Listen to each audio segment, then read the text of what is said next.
Assalamualaikum warahmatullahi wabarakatuh. Para sahabat sekalian, selamat berjumpa lagi di channel yang inspiratif ini, channel Beginilah Caranya.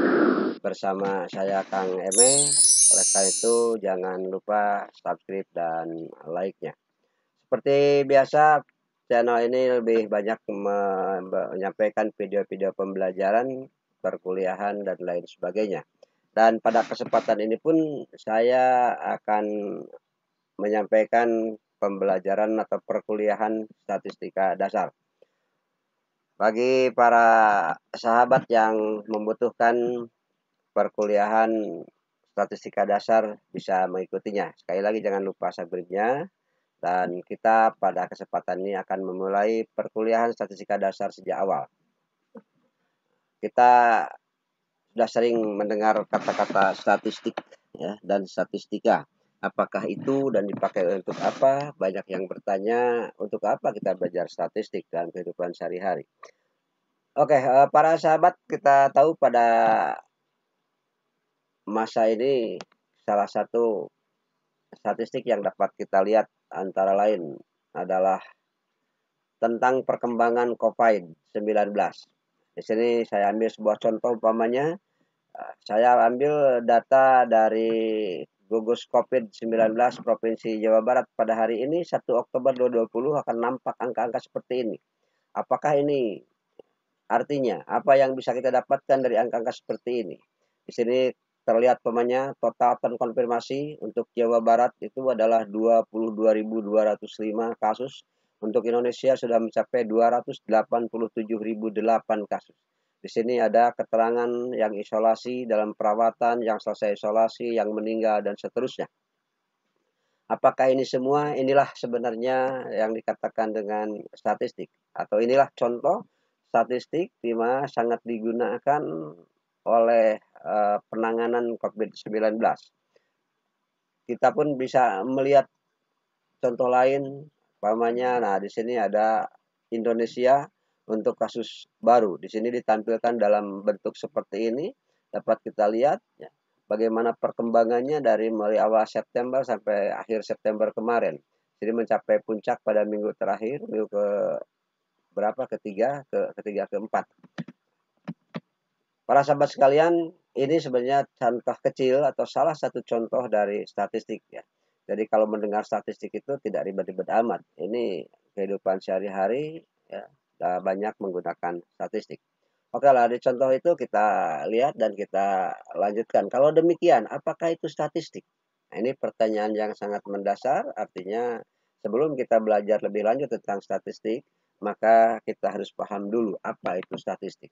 Dari contoh-contoh yang barusan saya suguhkan, yang barusan saya sajikan, dapat kita simpulkan bahwa statistik adalah satu kumpulan bahan keterangan yang berupa angka atau bilangan mengenai kegiatan tertentu. Jadi pengertian statistik bisa dilihat dari hasilnya, dilihat dari prosesnya, dan sebagainya. Dengan demikian, secara proses, statistik dapat dikatakan bahwa proses atau kegiatan yang berkaitan dengan pengumpulan, penggolongan, pengorganisasian, dan penyajian serta analisis data. Seperti tadi kita lihat pada contoh statistik COVID, apa yang kita lihat itu kumpulan bahan keterangannya. Sedangkan untuk bisa disajikan seperti itu, jelas ada proses. Itu pun statistik. Jadi prosesnya pun ada statistik. Proses pengumpulan data, kemudian dikelompokkan, yang tadi ada kelompok kematian, yang mati, yang karantina, yang dirawat, dan lain sebagainya. Itu dikelompokkan kemudian disajikan. Dan untuk pengambil kebijaksanaan tentang COVID, sajian data itu akan dijadikan sebuah analisis. Untuk apa? Dianalisis dan lain sebagainya, nanti kita lihat.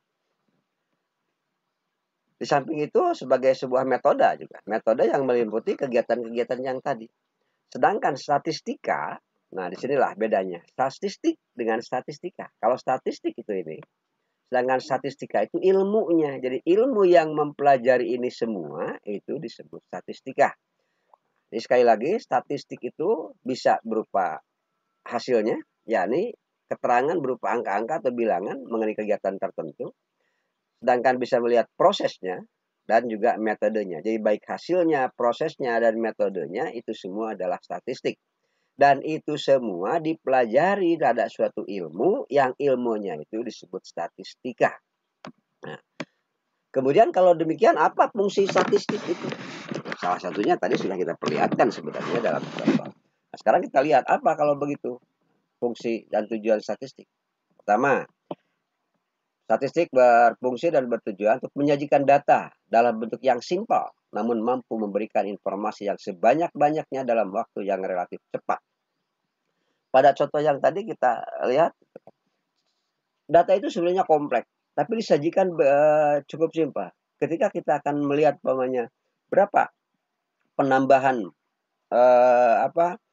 suspek COVID di Indonesia pada hari ini, langsung bisa kita melihatnya. Itulah yang disebut dengan menyajikan data dan memberikan informasi. Informasinya banyak tapi bentuknya simpel.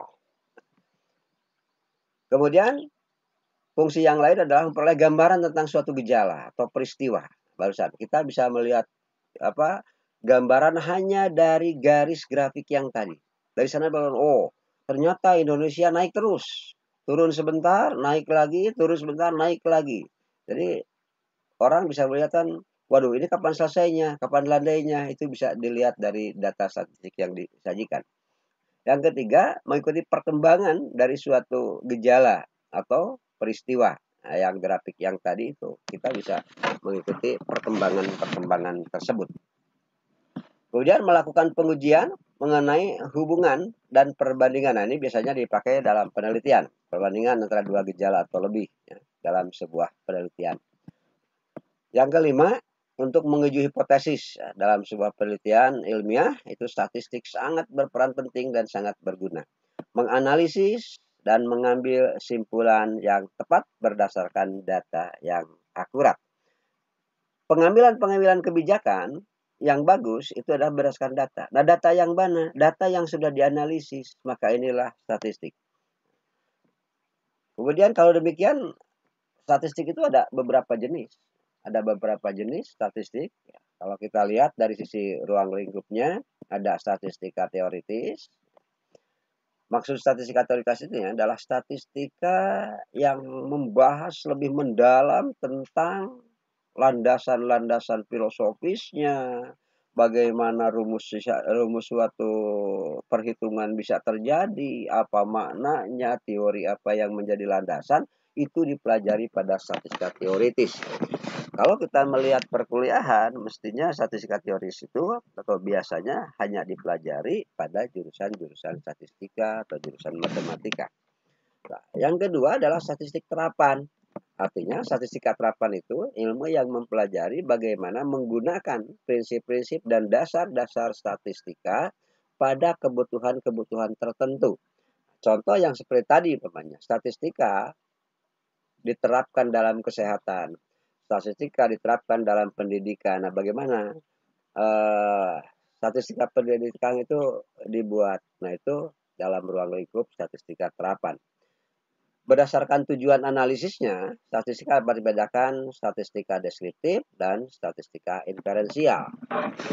Yang dimaksud dari statistika deskriptif yaitu teori-teori statistik yang dipakai hanya untuk menggambarkan gejala-gejala peristiwa, data-data mengenai suatu peristiwa, suatu gejala, di mana aspek-aspek pada gejala itu akan digambarkan, dideskripsikan, digambarkan melalui data-data statistika.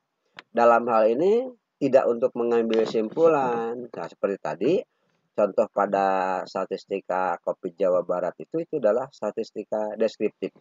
Di sana tidak ada mengkaitkan hubungan antara masker dengan penambahan, antara kebijakan provinsi ini dengan penambahan atau pengurangan suspek. Tidak ada. Di sana hanya menggambarkan bahwa hari ini di Indonesia ini yang terjangkit tambahan baru, ini yang meninggal, ini yang sembuh. Nah, itu statistika deskriptif.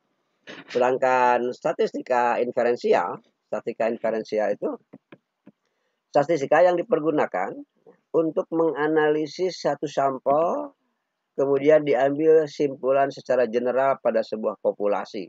Juga untuk mencari hubungan antara beberapa variabel.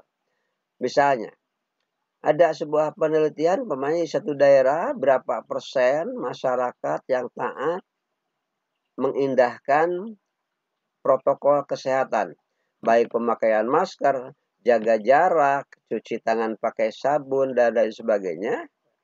Kemudian dihubungkan dengan perkembangan penularan COVID-19. Nah, bila itu sudah dilakukan seperti itu, maka statistik yang dipakai adalah statistika inferensial, bukan lagi statistika deskriptif.